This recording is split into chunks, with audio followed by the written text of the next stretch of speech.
this is related to politics, but this is just a Graham Platner video. Everybody's favorite former Nazi turned Antifa super soldier, Graham Platner. He's about to he's gonna get coffee with Graham Platner. He's gonna, in this video, he's gonna get coffee with a Republican voter, and we're gonna see if he can win them over. Now, I believe in him. I truly believe in him. I think that his, former Nazi past, his, he can bond with them over, like, he used to have a Totenkopf tattoo. This Republican voter might have one right now. Who knows?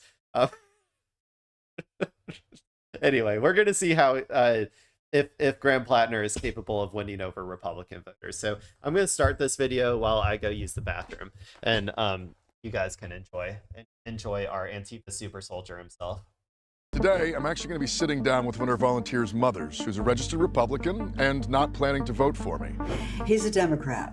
I'm like, It's really important that we take the time to listen to each other, extend compassion, empathy, and understanding, and a willingness to learn. Doing well. Thank you so much for doing this. I don't see where any of these taxes are benefiting the state of Maine. The roads still need fixing. Yep. The infrastructure is still shaky. Yep. And where is it going? I don't mind paying taxes if I get something back. We have crumbling infrastructure.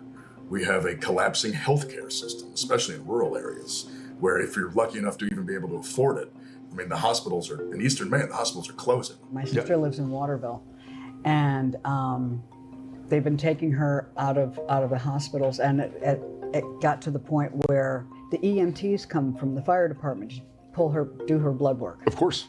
Yeah.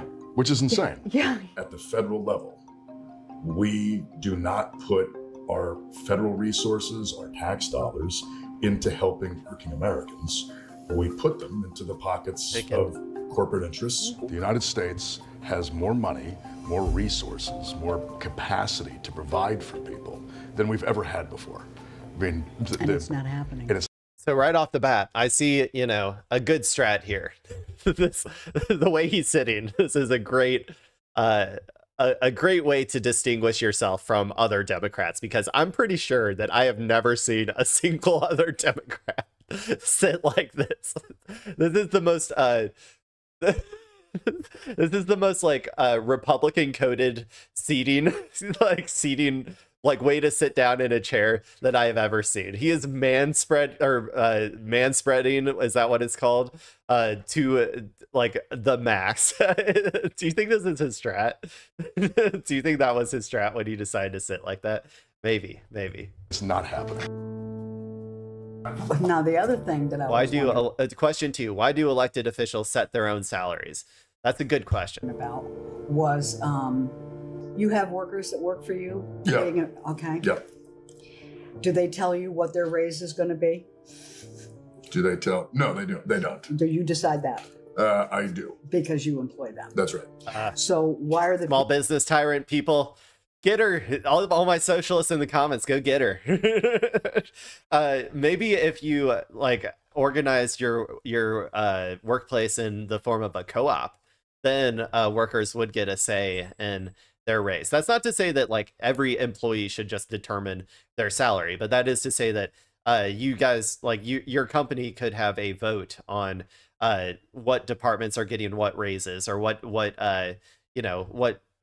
employees are getting what raises if it's a smaller company or whatever. That would be my personal opinion. I do think that the people, in terms of an actual company structure, should have a say in where the profits of that are being generated by the workers and by those employers. I think they should have a say in where those profits go. That's my own personal opinion. Now, I would never say this to her. If I'm trying to win her over as a voter, I would never say this to her, because I think maybe, okay, I think I could win her over on that, but that's a different argument than what the actual question is, which is about government employees being paid salaries, right? Which, yeah, I mean, that's not a capitalist structure, so I don't really care that much about, I think that those should be determined by the people or whatever, as opposed to, I guess, by the government. I don't even really know how that stuff gets decided on, by the way. If that is just laws passed in Congress, if they are the ones deciding it, I'm not really sure. people in Congress and the Senate. Oh, I agree with you wholeheartedly. Okay. Oh, yeah. Oh, My no, no. God, where Yep. is he from? I do. Because you employ them. That's right. So why are the people in Congress and the Senate? Oh, I agree with you wholeheartedly. Okay. Oh, yeah. Oh, My no, no. God, where Yep. is he from? I'm from Selma. Yeah, I know. And Okay. how is that possible? They are working for us. We are the boss of them. Yeah. And they're saying, well, this is what we're going to Yeah, do. I mean, in a theoretical, like, so for sure, I think that we should have more input in our democracy on everything, not just the employment of our government workers. But I think that that should be kind of just done through the enforcement mechanism of voting, right? Like, if we're upset with this, then we should be having the capability to put pressure on our government officials to pass legislation that like changes the salaries or whatever. I don't know if we need direct like voting initiatives, like a direct vote on the salaries. Like, I mean, if we could get that directive democracy, I would be fine with that. It's just like we only do a federal election every 4 years. Like, so in general, it's like it's up to our elected officials to carry out the will of the populace. And so I would say that, like, I don't know. I think that this is a little bit too nitty gritty for my personal taste. Like, I don't know if we need a direct ballot initiative for our representative salaries every 4 years or something on the federal election, if that's what she's saying. I don't really know how she wants to do this, to be honest. Yeah, This is what you're we going to get. give it to us. They give themselves spectacular health care Yeah, paid for yeah. with tax dollars. Mhm. And yet, at the same time, they have no interest in using tax dollars to give health care to everybody else. Yeah. But they're very happy to take it themselves. Yes. I agree. And then you get it for life. That's wrong. That's wrong. They shouldn't get anything better than what the people get. If you want, you could set up something like Congress has to be paid. I have a solution, actually. I think this would be the best solution. Congress has to be paid the minimum wage. Whatever the minimum wage is, that's what they're paid per year. So if it's like if the minimum wage gets you like 25,000 a year, then they're paid 25,000 a year. How about that? I think that's a good solution, because then they're going to be forced to like improve the minimum wage for the vast majority of like workers and stuff. So I think that would be a good way to do it. Yeah. Even if you just do one term, that's insane. Yeah, they don't live on the economy. This is what I No. think the Congress and the Senate should be doing. They should be living on the economy of the state that they represent. Absolutely. I mean, that's a similar thing. I'm saying, I guess, because they're federal. Well, I don't know. I don't know. It's hard to. I would say because it's federal, I would probably just do it based on the federal minimum wage or something. So there you go. Okay. So question 3: why does China own land in Maine? That's a good question. Why are we selling our land to other countries? Because of corporations. Because most corporations today, they don't have allegiances to Good countries. answer. No. They're multinational things. Exactly. And I on it, like, for me, that's a fairly easy one to go after, which is that American land, certainly farmland, but I think American land in general, that should not be a thing that we just allow a small group of interest to buy it all up Yeah. and then use it as a way of making working people pay them rent Yeah. just to use it. Yeah. I mean, we could make it like a no foreign companies thing, but I actually think if we just make it no corporate interest in general, you get the same outcome. Well, what about the land that they have upcountry for the Chinese marijuana farms? Like, that's what I mean. Yeah. Like, that just shouldn't be. That should Yeah. not be an option. He's doing a great job here, because he's this is like a good entry point for a lot of reactionaries and like Republicans, because honestly, because they're a little bit racist. So they will be like, why are we allowing the Chinese to come in and own these? But he does a great way of deflecting away from that particular concept and saying, instead of saying, oh, why are we letting the Chinese do this? Be like, why are we letting corporations at all do this? Like, are you more okay with being fucked over by an American corporation? I mean, most of them would probably say yes, to be honest. But like I think that's a great way, because the real problem is always just capitalism, right? Capitalism allows for these corporations to just essentially, like he said, buy up all of these like houses, buy up farmland, uh, buy up companies, like buy everything, and essentially start like renting them out to people, or holding, or even just holding them as assets and not even allowing them to be used, so that they can then sell them in the future. That's like the commodification of like the housing market in a nutshell. And yeah, it should just be outlawed in its entirety. Big corporations should not be allowed to just like buy up a whole bunch of like, I don't know, just buy up a whole bunch of land like that, or buy up a whole bunch, like buy, thousands upon thousands of houses and just like hold them or not do anything with them. Or in the case of farmland, there, it sounds like they're potentially leasing them out to Americans.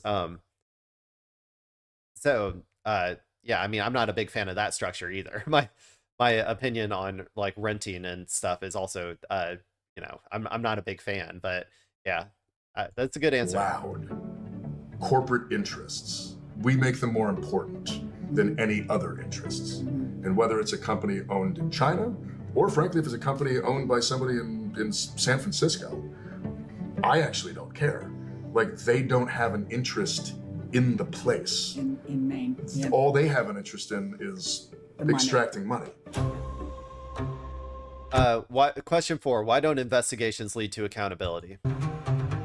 When does the investigation end and the accountability start? Because we have a political apparatus in a political class that has essentially turned into nothing but performance. Years of Benghazi hearings about Hillary. And at the end of it, nothing. Yeah, no accountability, no anything.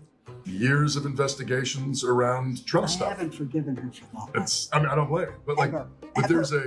there's an element where it's just like, you begin to realize that on both sides up there, it's just performance. Yeah. We're not going to be able. Yeah, he's doing much better than I would, man. I have such a hard time catering to the like catering to the things that these people have been told on Fox News over and over again are big deals, like Benghazi. Like, sure, if you want, there's lots of other things you could lock Hillary Clinton up for. Like, honestly, like she's a ghoul, she's a demon. Like, she killed, like, or was responsible, I think, for like the deaths of like hundreds of thousands of people in the Middle East. Like, like she's because wasn't she the secretary, or was she the defense secretary or something back during Obama's like reign of terror on Middle East countries with the drone strikes? Hillary Clinton position, Obama terms. Secretary of State. I mean, she was at least like I think a key decision maker in a lot of those things. So there's lots of things that you could lock her up for. Benghazi isn't that important to me. So that's why I would have such a hard time like, catering my rhetoric towards these towards people like this, which is why I'm probably not a very good politician. I would be a terrible politician, I think. But there's an element where it's just like, you begin to realize that on both sides up there, it's just performance. Yeah. We're not going to be able to just go up there and change it immediately. But as a U.S. Senator, you're one of 100, some of the most important people in America. And I can talk about this. Yeah. And people have to listen. Oh, well. Like the news media, which otherwise is never going to want to have this kind of conversation, because frankly, they're also part of the same apparatus. Yep. They're going to have to put it on TV Yeah. because a U.S. senator is holding a press conference. Yeah. I think once that shift starts to happen, whether it's Republican, Democrat, or Independent, when we start electing more people that think like me, those in power some of them are going to just want to stay in power, and they're going to change their tune. And those that aren't going to will be able to build the mechanism, the apparatus to get rid of them. And that's when accountability can start to happen. Yeah. Do you think you convinced? Let's hear So the I outro. decided to wear my little pin, Oh, well, thanks. and I stole it from you. Oh, that's even better. It was an Thank absolute you so pleasure. No, much. thank you. I really Hey, it looks like he did it, people. He did it. He told her, like, he didn't even have to mention his former Nazi tattoos. He didn't even have to convince her, man. He just convinced her with good old fashioned left populist ideals. Yeah, no, he did a great job here. I think that pretty good. Like all of the messaging was on point. Left populism can be explained to Republicans, and in my opinion, is more effective at converting those Republicans than neoliberal like corporate centrists. Like, can you imagine a Hakeem Jeffries or a Chuck Schumer sitting down with this lady? Do you realize like how terrible they would like do at messaging to her? Um, yeah, I think that he's definitely much better at messaging, and I do agree with him that it's important to get. It always feels like nothing's happening, right? The thing is that nothing's happening until it does. Once the floodgates open, it will be fast, right? Once the like once the actual the Democratic Party flips right from a corporate neoliberal centrist party to a left populist party, it's going to like empower it's going to be a very swift change that like cascades like because all of these institutions they were built to like try to hold this back. They were built to like as a dam, right, to just like keep all of these left populists from ever making any headway. But every single one of these is like a poke through the dam where like some water starts to seep through, and then you keep adding like enough holes, and then eventually the entire thing just collapses and the floodgates are open, and then you get left populists like all over, like actually being able to hold power, legislate, like all of that sort of stuff. So yeah, I'm looking forward to it. One of these days, man. It's like it's got to happen.